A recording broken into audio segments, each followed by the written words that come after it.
Most of the water for our property comes from the neighbours and off the road itself. So the west side of Harriet Road, it travels down the road, flowing from the neighbours into this rather large culvert here. From here the water travels under the road and slowly comes out the other side, meandering through the heavily grassed area, pushing up against our boundary fence. Then follows across our paddock under the internal fence and to the largest of the 4 dams on our property. This dam also receives water from overflows from the properties to the north, hard to see in the top end of that picture, but the water then flows when full right across the far end of this dam, past this willow tree with the almost submerged pumps. And as it passes the willow tree, it comes up to the spillway for the dam, and we have Tom coming down for a drink. From the spillway we have made a swale type place for the water to flow along here. As you can see, we've heavily treed it, and this is to prevent erosion and move the water away from the dam bank.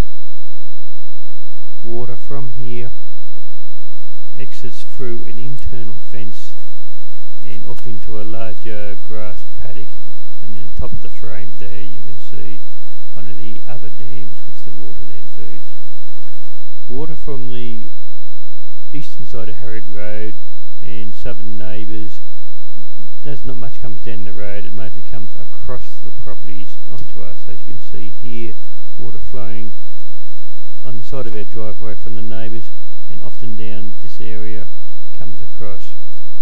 This water did cross the driveway.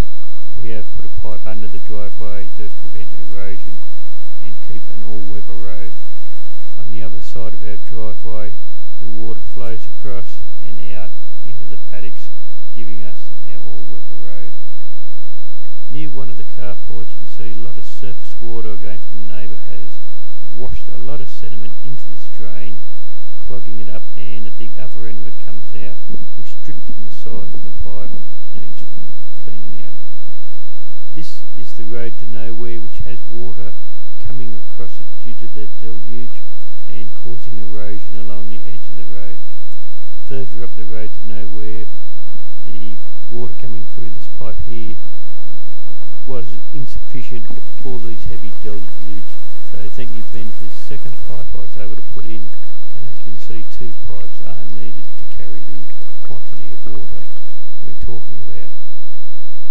Other water from above us comes across neighbours through some trees and join up from another alleyway here, where it then heads off to the pipes, 2 pipes we spoke about previously. Obviously running water does cause erosion, and there are some areas that haven't grassed up that